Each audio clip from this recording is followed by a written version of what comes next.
Quand on arrive à Antibes, en venant de Nice, on tombe sur le Fort Carré, qui est le premier monument que nous voyons quand nous arrivons dans cette belle ville d'Antibes. En roulant, on passe devant le port qui abrite de somptueux bateaux, surtout sur le quai des milliardaires, qui abrite de riches fortunés qui séjournent là, le port d'Antibes étant l'un des plus beaux de France. On continue à rouler et on tombe sur les remparts, forteresses, murs en pierre, qui protègent cette ville, et on aperçoit au loin le musée Picasso qui s'élève sur ces remparts fortifiés. Et là, on ne peut absolument pas passer à côté de l'un des plus grands maîtres pâtissiers reconnus à ce jour mondialement pour son savoir-faire. Son établissement qui s'active avec tout ce beau monde qui va et qui vient.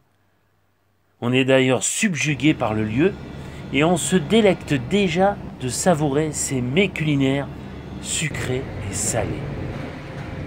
Christian Cottard, c'est lui, le maître des lieux, un maître pâtissier hors norme, et on va pouvoir en savoir plus à travers ce beau reportage. Merci d'avance à tous.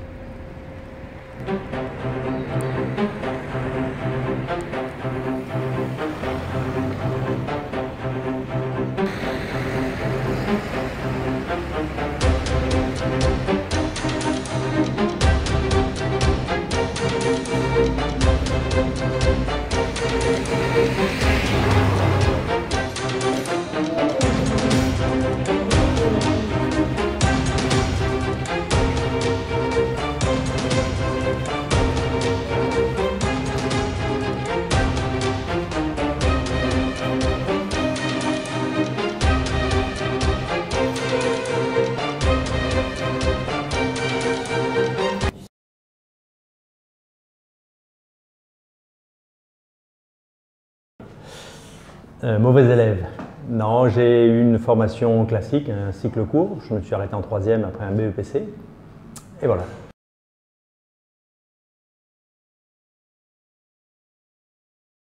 Alors là, les choses sérieuses ont commencé. À 16 ans, quand j'ai quitté l'école, enfin 15 ans et demi exactement, mes parents m'ont dit « bon, maintenant il faut que tu bosses ». Donc j'avais des projets, hein. J'avais beaucoup de projets, mais ils n'avaient pas trop le temps de les écouter. Donc ils m'ont dit « il faut que tu bosses ». Et donc je suis rentré en apprentissage chez mes parents puisqu'ils étaient pâtissiers. À Menton.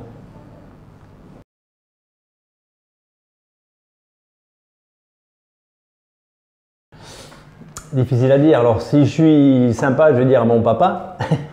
Mais non, pas vraiment. C'est-à-dire que j'ai été autonome très rapidement et enfin j'ai pensé l'être parce qu'on n'est jamais vraiment autonome. Donc je pense que j'ai une affection particulière pour Monsieur Lenôtre parce que c'est quelqu'un qui a ouvert des voies, qui a fait un parcours, je pense, sans faute. Sinon, je me suis très vite jeté dans le grand bain, donc je n'ai pas vraiment d'idéal.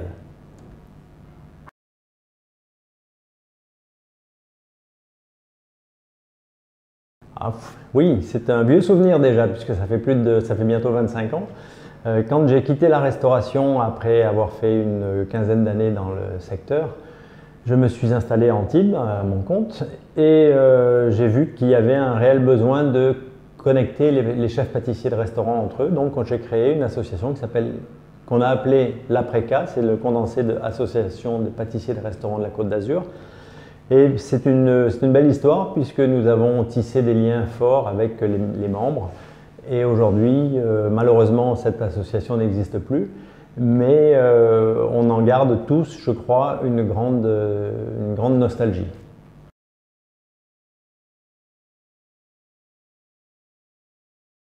C'est un mot qui est difficile à entendre, c'est un titre honorifique.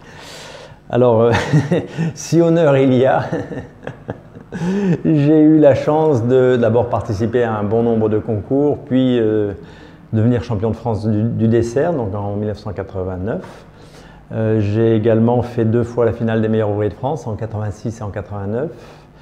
Peut-être le plus beau titre pour moi serait être maître artisan, c'est-à-dire que c'est une reconnaissance après pas mal d'années d'études supplémentaires, complémentaires. Donc j'ai passé un brevet de maîtrise et je suis donc devenu maître artisan. Donc, voilà, si on peut parler de titre honorifique, on pourrait citer cela.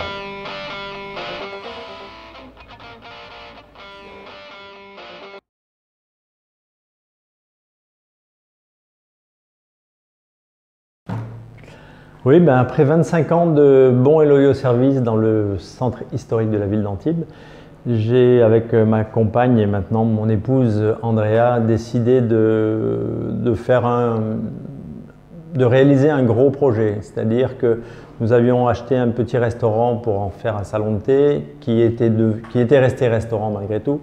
Nous avions fait le tour du problème dans le vieil Antibes et nous avons donc acheté une maison ancienne, une maison classée belle demeure sur la ville. Et cette maison, on l'a reprise de fond en comble pour en faire un lieu de gourmandise où on a intégré donc la pâtisserie bien sûr, un restaurant qui s'appelle La Closerie qui fonctionne très très bien, un restaurant du midi et une école de pâtisserie.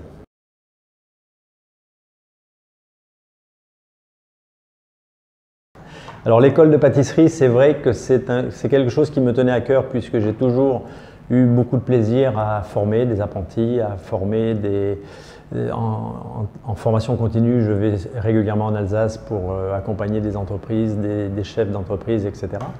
Donc on a monté cette structure qui a pour vocation d'être un petit peu la cerise sur le gâteau, si je peux dire, ou un miroir de nos compétences. Et nous formons donc des gens tout public, des cours ponctuels. Ce sont des cours qui durent soit 2h30, soit 4 heures. Le cours est intégral, c'est-à-dire que quand le client, on va dire l'élève ou le client arrive, il ne sait pas, et quand il part avec le produit qu'il a réalisé. Donc on fait des Paris-Brest, on fait des tartes au citron, j'appuie vraiment la culture sur la base de la pâtisserie, puisque je pense que sans base, on n'est rien. Et donc on a un cours sur le chocolat, par exemple, qui est un cours très technique et en même temps très apprécié parce que la compréhension vient par la compréhension de la technique. Et après, on a des cours qui sont proposés au CE, aux entreprises pour les team building, pour les familles aussi. On a des cours, vraiment des cours privés, donc ça c'est super sympa parce que ça se finit toujours en grande rigolade et ça me plaît beaucoup.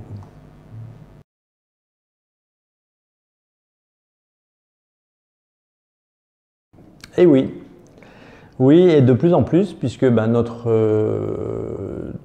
réputation fait son chemin et nous avons régulièrement toutes sortes de nationalités, soit par les entreprises, donc là c'est amusant puisque là, on a eu un cours par exemple de 16 personnes, il y avait 6 nationalités dans les 16 personnes, ce qui n'est pas banal.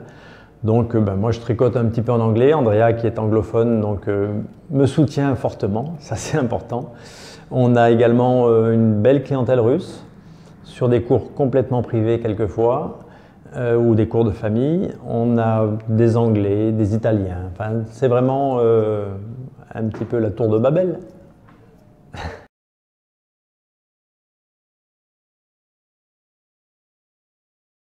Ben, actuellement, nous travaillons d'arrache-pied sur un salon qui est je dirais, important pour la région, puisque c'est le 44e salon sucré-chocolat, donc à Antibes. À Antibes depuis à peu près 25 ans, je pense. Et donc, 2 et 3 décembre, au Palais des Congrès, nous faisons une très très belle manifestation. Nous passons cette année, pour la première fois, à une étape, je dirais, professionnelle, avec des stands orientés sucre et chocolat, mais aussi fête de fin d'année, cadeaux festifs, cadeaux gourmands, de compétences et de gourmandise. Le maire vous soutient? Évidemment, merci.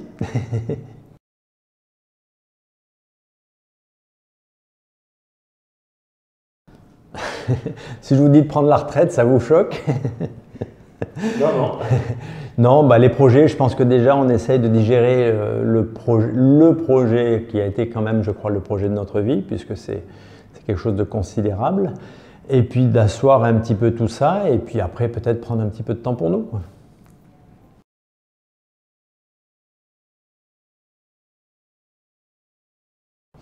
Alors je ne suis pas vraiment inquiet puisqu'il y a un vrai retour, d'abord un retour de compétences, un retour d'intérêt, puisque sans intérêt les métiers n'existent pas. Grâce aux médias aujourd'hui, la pâtisserie est un petit peu au devant de la scène et je vois beaucoup de jeunes s'orienter vers nos métiers, donc je pense que l'avenir est florissant.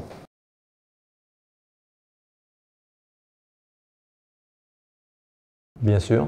Tous les ans, nous organisons avec l'Union des pâtissiers un stage professionnel et ça a pour but d'abord de resserrer les liens évidemment, de connaître un petit peu ses confrères et de partager ses tours de main, mais en même temps de découvrir de nouvelles techniques. Et je crois que la vie est faite de nouveautés, de compétences, d'échanges, de partage. Merci maître. Merci Thierry.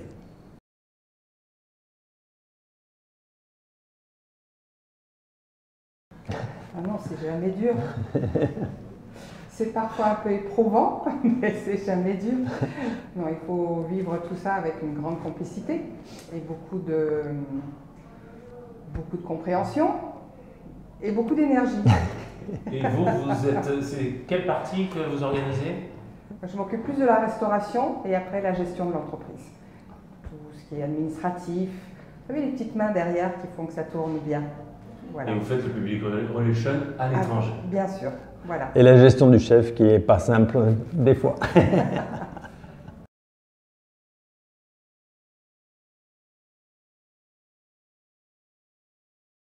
Aujourd'hui, on va faire un retour en arrière. On va revisiter, non pas revisiter, mais on va faire un apprentissage de l'écriture au cornet. Donc l'écriture au cornet, c'est une culture ancienne de la pâtisserie qui aujourd'hui est un petit peu oubliée. Donc je voulais revenir un petit peu sur cette technique. Alors pour écrire au cornet, c'est à la fois très simple et à la fois très compliqué. Très simple parce qu'il faut simplement un petit cornet en papier. On va y mettre dedans soit du chocolat, soit du beurre, soit de la crème au beurre, soit, allez, je ne vais pas dire de la moutarde, mais on pourrait presque, du ketchup si on veut. Et avec ce petit cornet, on va essayer de faire des grandes choses. Donc pour faire d'abord le cornet, on va se munir d'une feuille de papier sulfurisé. Donc si vous avez une grande feuille qui est pour nous une norme standard 40 cm par 60 cm, vous allez la couper une première fois en deux.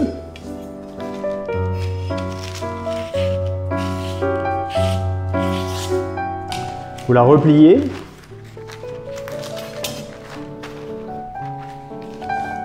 Vous la recoupez en deux. Donc vous avez 4 rectangles bien réguliers. Et ces 4 rectangles, vous allez les couper encore en deux, mais cette fois-ci en diagonale. Donc vous marquez bien la pliure, parce qu'il faut que cette coupe soit la plus nette possible, puisque c'est elle qui va faire sortir le chocolat. Si par hasard elle n'était pas parfaitement nette, vous reprenez un ciseau et vous la recoupez. Donc là, avec une feuille, j'obtiens 8 cornets. Ces cornets, je vais les garder et je vais donc réaliser le fameux cornet. Donc vous voyez la diagonale. On va prendre la tangente de la diagonale, c'est-à-dire on prend l'angle droit et à cet endroit, on va plier le cornet pour le constituer. Quand il est constitué, on va le tenir entre les 3 doigts et on va serrer le cornet. Lorsque le cornet est constitué, on va bloquer la partie restante en repliant le cornet à l'intérieur de lui-même.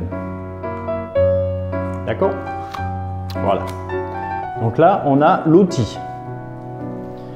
Avec cet outil, on va devoir utiliser du chocolat.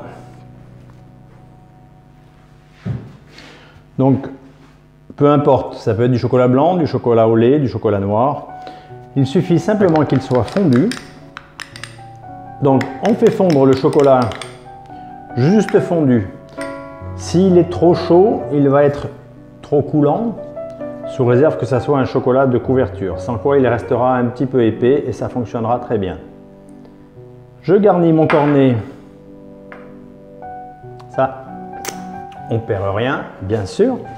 Je garnis mon cornet maximum à la moitié du volume et je vais fermer le cornet en prenant bien soin de maintenir la couture, c'est-à-dire la fermeture que je vois là le long du cornet, tendue, c'est-à-dire vers l'extérieur, en repliant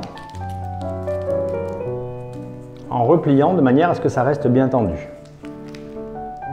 Voilà. Donc, maintenant, on va faire d'abord un petit exercice pour apprendre, bien sûr. Et ensuite, on va faire une jolie écriture. On va écrire « Joyeux anniversaire », bien sûr. Donc, je vais définir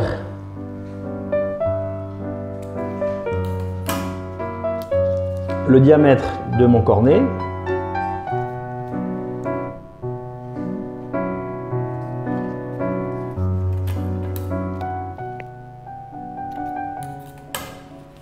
Il est important d'avoir une bonne stature devant son travail. Donc, on est les deux pieds à plat, on est face à son gâteau en supposant que ça soit un gâteau. On va bloquer les coudes au niveau du corps pour pouvoir travailler avec une élégance. Si on travaille comme ça, du bout du poignet, on n'aura jamais de belles arabesques, on n'aura jamais un travail très élégant. Donc, je bloque mon corps et je vais faire d'abord très simplement des traits pour prendre la notion du calibrage, la pression de mon cornet, et je vais essayer de faire des traits les plus parallèles possibles. Donc je m'impose une gestuelle. Quand ce premier exercice est validé, on va commencer à complexifier le travail. On va faire une ondulation. Donc c'est bien mon corps qui ondule. Et pour créer la difficulté, on va faire une ondulation parallèle.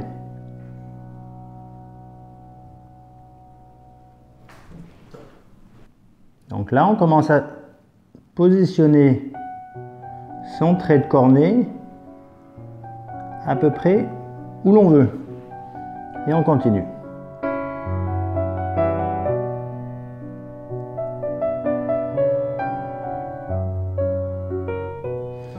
Ensuite, on va commencer à perturber un petit peu ces gestes, c'est-à-dire qu'on va osciller et croiser les traits. Donc ça va prendre une relative complexité. Donc je suis toujours régulier.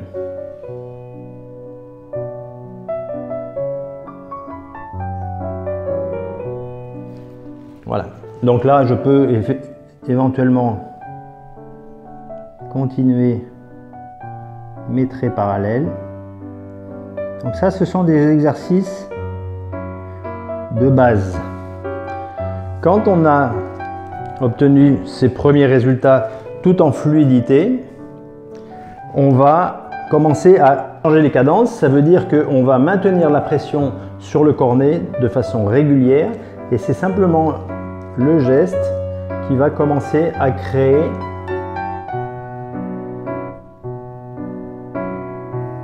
des sujets très différents. Donc je maintiens toujours la même pression et regardez, mon corps bouge, mes bras sont collés au corps et donc j'obtiens des formes élégantes. Pour complexifier un petit peu l'exercice, on va croiser les lignes. On est toujours sur le même exercice, mais au niveau du regard, ça commence à se compliquer.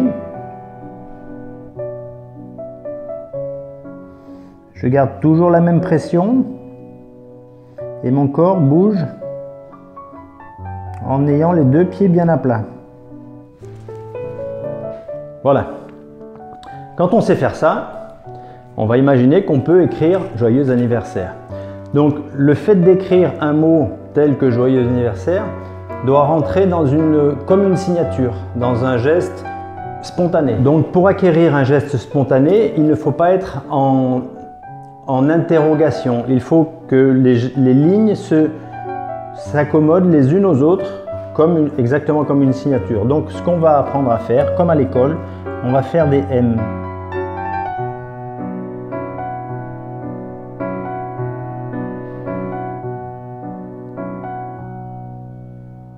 Puis des O.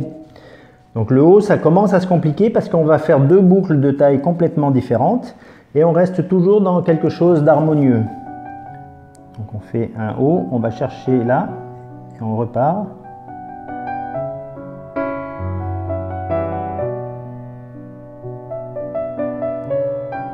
Donc là, on a un geste complexe. Et donc, maintenant, le moment fatidique, on va écrire « Joyeux anniversaire ». En imaginant notre gâteau, on a mémorisé des lettres qui vont être une suite de courbes élégantes et on va écrire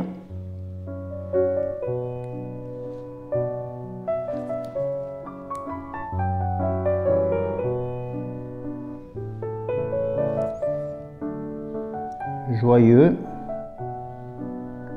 et mon corps bouge toujours.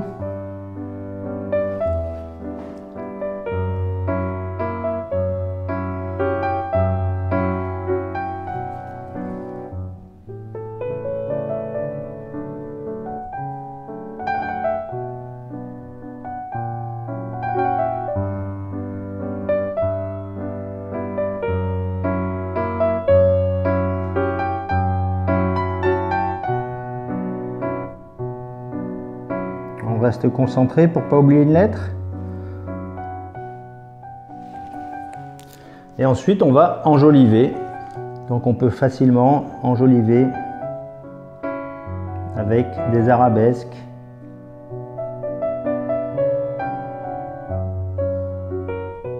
Des petits points.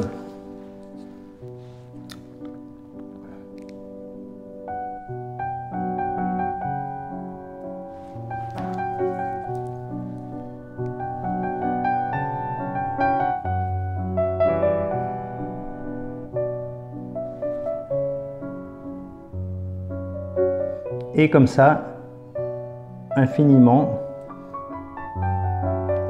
selon l'attention que l'on va porter. Et voilà, nous avons écrit Joyeux anniversaire.